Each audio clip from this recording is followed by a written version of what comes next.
Fundo verde, 3 círculos vermelhos se unem formando um só que se expande. De uma linha branca na horizontal surgem desenhos de uma árvore, um banco e uma nuvem. Os desenhos somem. Dentro de um retângulo em pé estão os 3 círculos acima de uma linha na vertical e uma ponte abaixo. Parque Arqueológico e Ambiental de São João Marcos.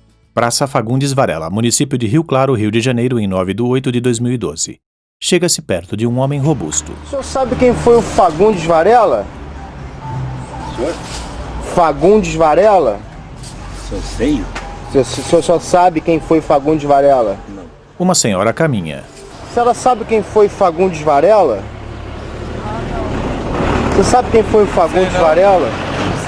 Na praça, algumas pessoas conversam. Só uma pergunta pra vocês. Vocês sabem quem foi Fagundes Varela?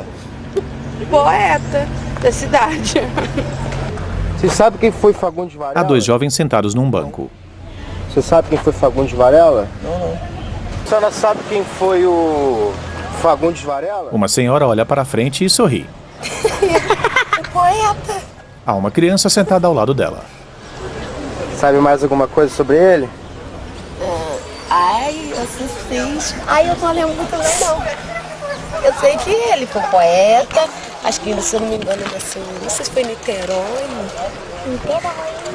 Eu não vou saber muita coisa, não. Chega-se perto de uma idosa que segura uma vassoura. Quem foi Fagundes Varela? Não sei dizer não, filho. A senhora sabe quem foi Fagundes Varela? Não sei não. A idosa vira-se de costas e varre a calçada.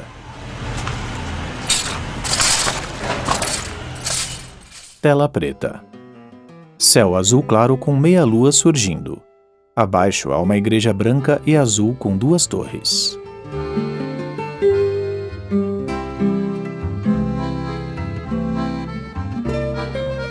No centro da praça há um busto em mármore preto do poeta. Quanto te amei, que futuros, que sonhos gratos e puros, que crenças na eternidade. Quanto a furto me falavas e meu ser embriagavas na febre da mocidade. Como nas noites de estio, ao sopro do vento brando, rolo selvagem cantando na correnteza do rio. Assim passava eu no mundo, nesse mundo descuidado. Surgem os dizeres ao lado da estátua. Fagundes Varela, o poeta de Rio Claro. Emanuel de Macedo Soares, historiador. Claro, pode-se dizer. Ele nasceu antes de Rio Claro. Ele é de 41, Rio Claro é de 49. Mas ali é da fazenda do avô dele, do avô materno.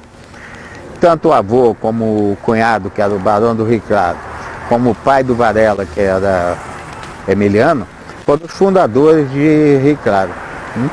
A cidade está dentro da fazenda Santa Rita, que era do avô do Varela e onde ele nasceu. As 2 famílias, tanto a materna como a paterna, foram importantes para a história de Rio Claro, embora não fossem filhos daqui. O pai do Varela era carioca. Dr. Cid Magalhães Silva, ex-prefeito de Rio Claro. A quem Rio Claro deve a emancipação. E ele foi prefeito de São João Marcos, que o prefeito era o presidente de Câmara que respondia pela prefeitura. 7 anos. Era uma sociedade... Emanuel está sentado em uma rocha diante do mar. Economicamente atrasada, né? Marcada pelo escravismo, né? Pelo regime escravo da agricultura, da economia, pelo atraso material, né? Serviços, melhoramentos, né? Luz elétrica, nada disso, não, né?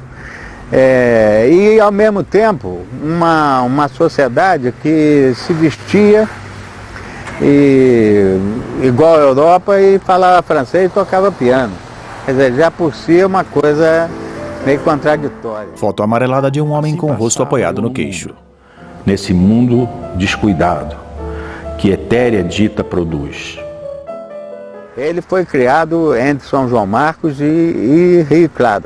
Ele saiu daqui em 1859, com destino a São Paulo. O poeta foi um peregrino, ele andou aí por várias partes Ronaldo do Brasil, Lupe, secretário de Cultura. Meios sociais de alta roda, inclusive, e aqui em Rio Claro, no meio humilde das pessoas humildes daquela época. Tela preta. Em um bar está um senhor de cabelos brancos e bigode. Vergas-me a fronte sobre a terra. Diz a flor da colina ao manso vento: se apenas as manhãs o doce orvalho, hei gozado um momento. O conflito dele com o Rio Claro está na mesma raiz do conflito dele com São Paulo, com Rio de Janeiro, com Niterói, né, que era a dicotomia, a contradição que havia entre o homem e a obra, e entre os dois e a sociedade. Então o poeta não podia realmente ter o apreço, principalmente da igreja. Se houve um elemento que foi gerador de desprezo, de malquerença ao poeta, foi a igreja daquela época. Infelizmente, esta é a realidade. A sociedade se vinga dele. Quanto mais a sociedade se vingava, mais ele se afastava e mais ele se mostrava indiferente à sociedade. Quer dizer, isso para uma cidade como São Paulo, que era um centro acadêmico, com uma faculdade, coisa e tal, era uma coisa. Mas você trazer isso para as proporções de Rio Claro na época, que era só aquela pracinha, uma comunidade religiosa, tramontana, conservadora, aí a proporção do conflito aumenta muito. A população aqui de Rio Claro não entendia o Varela, e toda vez que ele chegava aqui, ele acabava, ele teve um verso dele, que ele se aborreceu aí com os escrivães aqui. Então eu sei só um trechinho, porque é famoso aqui.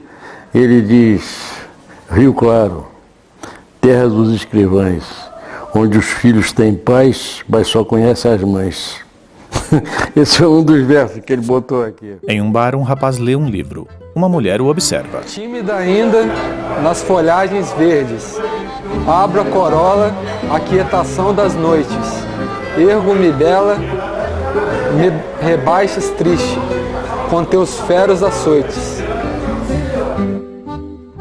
A relação dele com São João Marcos é mais amena, porque em São João Marcos ele achava o repouso.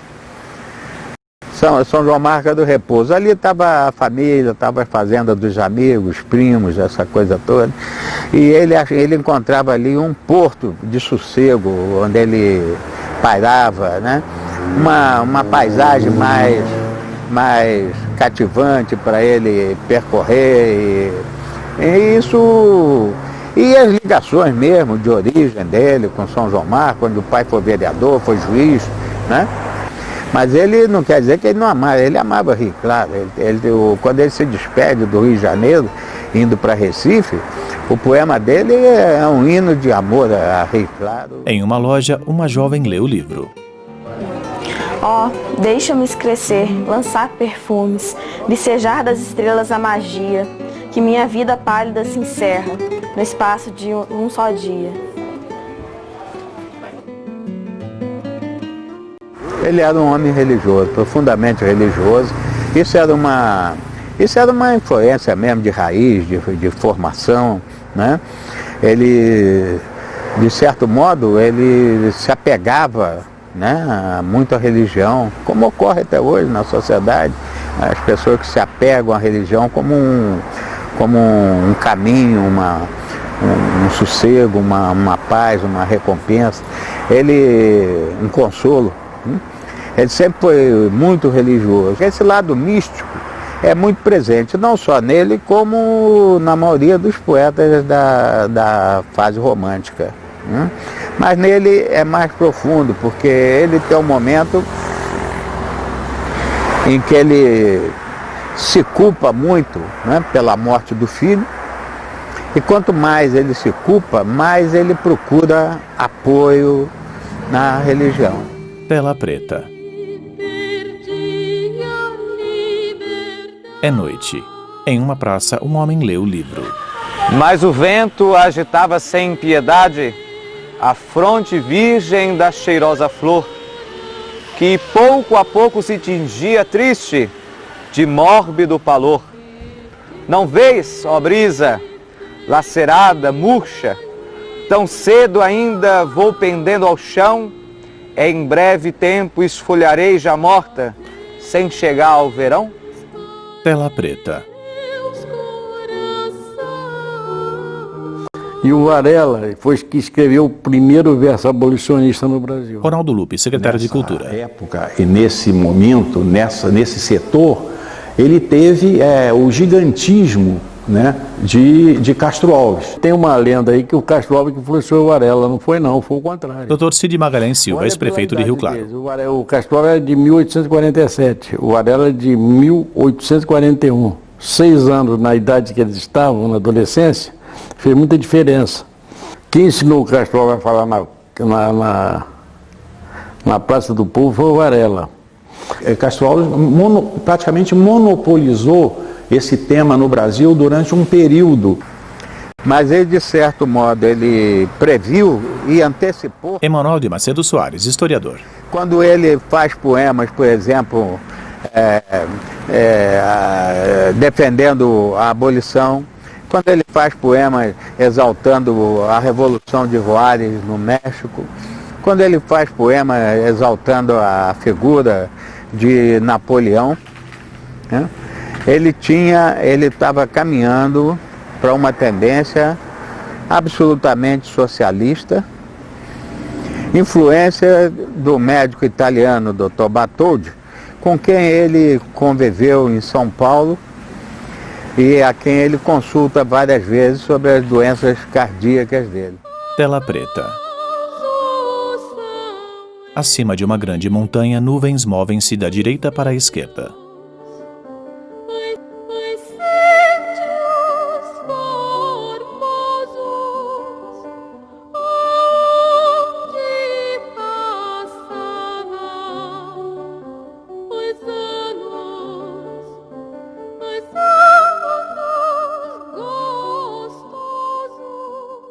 A natureza é a presença maior e mais significativa em toda a obra do Fagundes Varela. Onde o nosso poeta se sobrepõe é na natureza, gente, na admiração da natureza, no amor à natureza, na descrição da natureza, na introdução, no aproveitamento da natureza numa obra poética monumental, maravilhosa, que é a obra de Fagundes Varela.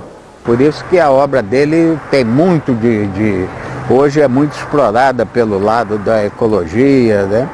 Porque ele fez na poesia o que o Antônio Parreiras fez na pintura. Ele trouxe a natureza para dentro dessa poesia dele. O Varela ele se antecipa em muitos anos ao que nós podemos chamar de uma consciência verde, uma consciência da natureza, uma consciência do ambiente. Né? A própria palavra ecologia, ela surge em 76, um ano depois do Varela morto. Né? É preciso a gente retroceder um pouco para entender bem esse processo, porque a floresta, o colonizador, considerava a floresta o inimigo. A época em que o Varela vive,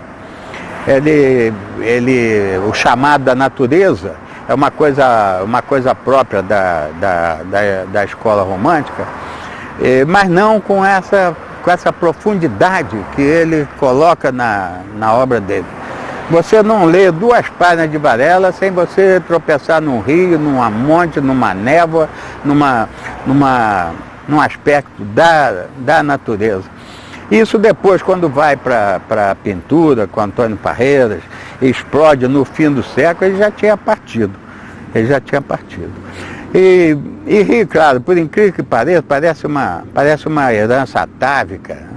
Rio Claro, muito recentemente, muitos anos, 100 anos depois da morte do Varela, é que Rio Claro começa a entender que o verde é o caminho dele. É o caminho, o produto e o futuro. Então acho que isso é um grande caminho e, como eu disse, é curioso essa relação atávica entre o tema de um poeta que nasceu ali, criou ali, e a destinação econômica da cidade hoje. Em pé, próximo a um meio-fio, um senhor lê um jornal. O senhor sabe quem foi Fagundes Varela? Fagundes Varela é a riqueza que Rio Claro tem. Ele olha para frente e sorri. Tela preta.